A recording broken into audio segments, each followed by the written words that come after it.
s'applique de manière diligente à mener une vie qui élève Dieu, qui honore Dieu et le révèle au monde, est considéré comme un véritable adorateur.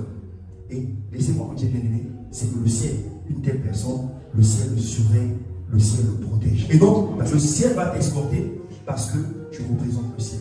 Mais si tu ne représentes pas le ciel ne s'engagera pas pour ta vie. Fais ces trois choses. Tu vas monter dans l'histoire. Ces trois choses. Sois un adorateur. Prends soin des âmes. Gagne les âmes. Et donc aujourd'hui, tu vas bénir le Seigneur, l'acclamer de ce que aujourd'hui. De ce que aujourd'hui. Tu repars à la base d'abord. Et tu vas dire là, oh mes noms. Amen. Tu vas bénir le Seigneur parce que tu repars à la base et tu vas dire là, oh tes noms par la suite. L'autorité n'apparaît pas comme ça, non. Il y a toujours quelque chose qui le précède. Et le Saint-Esprit avant d'arriver, on nous dit qu'il y a un vent qui a soufflé. Un vent impétueux qui a soufflé. C'est comme la sirène, donc qui est arrivé, qui a annoncé l'arrivée de quelqu'un d'important. Et par la suite, les lampes de feu se sont posées sur eux. Parce que le fait qu'ils se soient posés sur eux, ils prenaient autorité sur eux. Parce que le début d'un projet, sans que le Saint-Esprit accompagne ce projet. Ne commence rien sans que le Saint-Esprit soit ton conseiller. Ne rentre pas dans une relation précipitamment, même si le gars a tous les atouts d'être gentil. Quel esprit conduit ta vie? Qui tient le volant de ta vie? Puisqu'on a dit que c'est plus ta vie que tu vis la vie de Christ. Aujourd'hui, est-ce que tu vis la vie de Christ? Qui est-ce qui a le volant de ta vie? Dans tes choix, dans tes décisions, qui est-ce qui décide? Qui est-ce qui l'emporte? Est-ce que ce sont tes désirs? Ou c'est la parole de Dieu que tu as pris en priorité? La maturité se constate. C'est les autres qui constatent que tu es mature.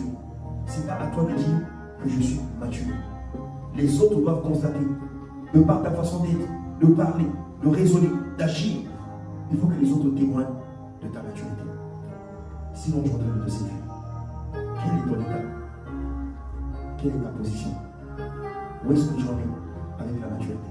Et la vie avant la maturité spirituelle et la vie après la maturité spirituelle.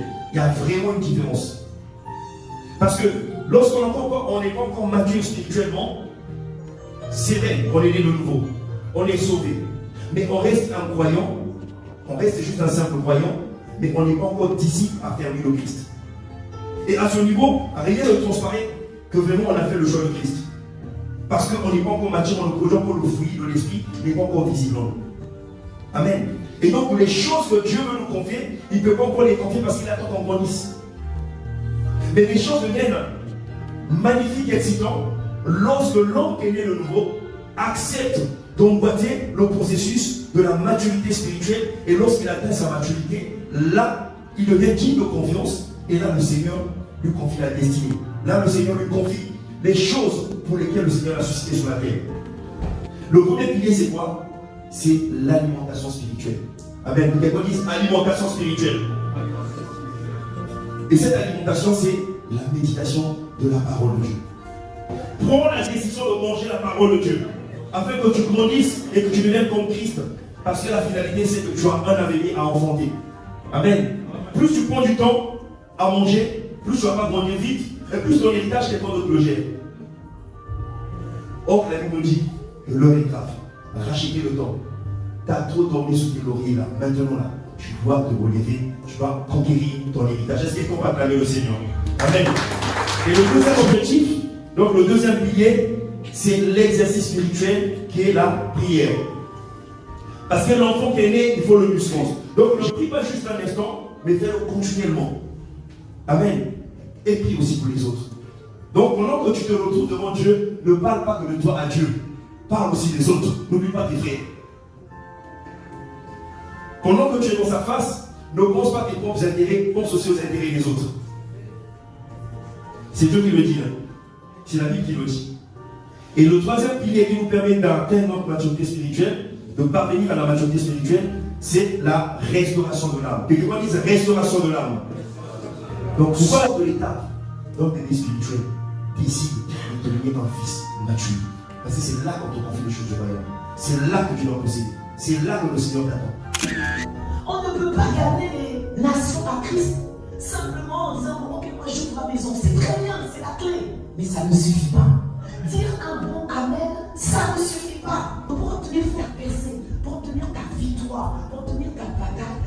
exige d'entendre Dieu et de rappeler à Dieu ce que Dieu a dit.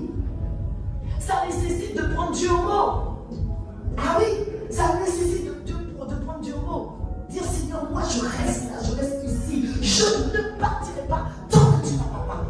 Je ne partirai pas tant que tu ne m'as pas béni. Dans le nom puissant de Jésus. La supplication se fâche. La supplication est animée d'une seule colère. La supplication dit assez, c'est assez. C'est aujourd'hui que je reçois ma bénédiction dans le nom puissant de Jésus. Et je suis venu te dire, ce matin, je suis venu t'annoncer que tout ce qui retient ta vie dans le nom de Jésus va quitter. Tout ce qui retient ton âme, tout ce qui retient tes finances, tout ce qui retient ton corps, tout ce qui retient ta vie positionnelle, tout ce qui retient ta mentalité. Changer ta mentalité, bien-aimé. Si et seulement si tu décides d'engager l'âme fatale de Dieu, l'âme de la supplication dans le nom de Jésus. Donc si aimer consiste à donner ce qu'on a d'unique, on peut dès lors comprendre que dès le commencement, Dieu nous a aimés en nous donnant l'image du Dieu unique. Vous me suivez? Vous êtes avec moi? Ok. Ça veut dire que dès le commencement de l'humanité, Dieu nous a aimés. Mais on ne peut pas donner ce qu'on a d'unique si on n'aime pas avec intensité. Tu peux me donner, mais ce qui est en toi qui est unique ne sortira que quand tu vas aimer avec intensité. Car Dieu a tant aimé qu'il l'a donné. Si tu aimes juste un peu, tu ne sortiras pas ce qui est unique. Tu vas sortir quelque chose de banal. Si tu aimes de manière lointaine, tu ne donneras pas ce qui est unique. Autrement dit, ce que Dieu a mis en toi qui est unique ne sortira pas. Donc la volonté de Dieu, c'est que tu fréquentes toujours 2 lieux de rassemblement. Amen. Tu ne dois pas juste être un chrétien du temple ou encore ce qu'on appelle un chrétien du dimanche. Tu dois aussi être un chrétien des maisons. Ah, dis avec moi un bon amen. Dans les maisons, qu'est-ce qu'on fait? On est ici, je pense que peut-être on est, je sais pas, une soixantaine, une centaine. On est peut-être une centaine, mais dans les maisons, on est 5, 6, 7, 8, 10, 12 maximum. Ça dépend de la taille de la maison. Et qu'est-ce qu'on fait? On partage la parole, on s'encourage. Dans les maisons, on se retrouve par secteur géographique. C'est la même chose, bien-aimé. En tant qu'enfant de Dieu, te préoccuper juste des privilèges. Occupe-toi, travaille pour Dieu. Travaille pour Dieu. Travaille pour Dieu. Ferme les âmes. Affermis les âmes. Fais du bien aux gens. Travaille pour Dieu. Les privilèges vont te poursuivre. Les honneurs vont te poursuivre. Les subventions vont te poursuivre. Et laisse-moi te dire que les subventions de Dieu valent mieux que 12 000 €. Valent mieux que 22 000 €. Laisse-moi te dire que Dieu, le rémunérateur de ceux qui te cherchent, rémunère mieux que ton employeur. Il rémunère mieux que n'importe quel employeur. Et il y a des privilèges auxquels tu t'attends. Tu as droit à la fécondité. Tu as droit à la faveur. Tu as droit à l'élévation. Tu as droit à la promotion. Mais cherche le royaume de Dieu. Travaille pour Dieu. Sois quelqu'un avec qui Dieu veut travailler. Sois quelqu'un avec qui Dieu veut détruire les œuvres du diable. Sois quelqu'un qui contribue à l'expansion des familles d'impact. Sois quelqu'un par qui Dieu peut passer pour que quelqu'un qui se sentait seul ne soit plus seul. Et quand tu vas le faire, bien-aimé, je vois la bénédiction de Dieu te poursuivre. Je te vois être élevé. Je vois la faveur d'en haut t'accompagner. Je vois la faveur d'en bas t'accompagner. Dis avec moi un bon amen. Tu m'as fait du bien, tu m'as fait du bien.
Oh Jésus, tu m'as fait du bien, tu m'as fait du bien, tu m'as fait du bien. Jésus, tu m'as fait tellement de bien. Tu m'as fait du bien, tu m'as fait du bien, tu m'as fait Jésus, tu m'as fait tellement de bien. Tu m'as fait du bien, tu m'as fait du bien, tu m'as fait Jésus, tu m'as fait